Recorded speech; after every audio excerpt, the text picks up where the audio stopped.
Bienvenue dans Provision de vie. La pensée d'aujourd'hui s'intitule « Cœur et bouche ».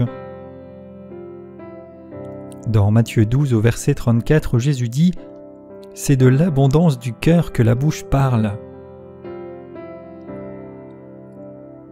Peut-être vous êtes-vous déjà retrouvé à dire des choses que vous regrettez ensuite. Peut-être aussi avez-vous entendu des propos, puis la personne se rattraper ou dira « ce n'est pas ce que j'ai voulu dire » ou bien le regretter ou parfois même assumer et soutenir ce qui a été dit alors que cela peut sembler choquant, inapproprié, inadapté. Jésus nous dit que c'est de l'abondance du cœur que la bouche parle. Ainsi, si certaines personnes ont des difficultés, des problèmes pour maîtriser ce qui sort de leur bouche et que cela crée des soucis, ce qui est souvent le cas, eh bien, ce n'est pas tout d'essayer de régler le problème des mots qui sont prononcés. Dans l'épître de Jacques, il est dit que la langue, par elle seule, peut enflammer toute une forêt, illustrant les dégâts que peuvent causer des paroles blessantes ou destructrices. Et il est dit aussi que personne ne peut dompter sa langue et que ce n'est pas bon que de la même bouche sortent malédiction et bénédiction. Il ne doit pas en être ainsi. Mais Jésus donne la réponse et la solution.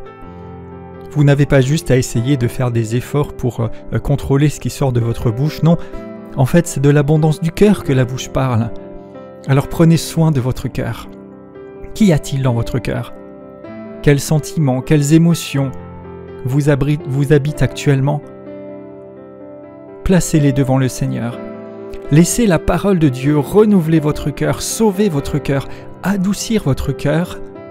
Soumettez-vous à la présence du Saint-Esprit qui vient guérir ce qui doit l'être, soigner ce qui doit l'être, et vous verrez que vos paroles seront des paroles ointes, douces, bénies. Alors, soumettez-vous simplement à l'action de Dieu. Remerciez-le, bénissez-le parce qu'il vous rend capable de veiller sur votre bouche en ayant traité votre cœur.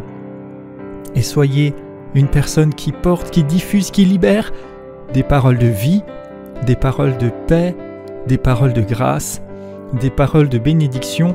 Oui, vous pouvez le faire par la puissance de Dieu qui agit en vous.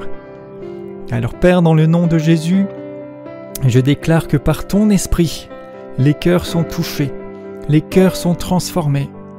Je prie que la parole de Dieu fasse l'effet pour lequel elle a été envoyée lorsque nous l'accueillons et qu'alors nos paroles soient douces, soient justes, soient pleines de la grâce et de la bénédiction que tu veux diffuser.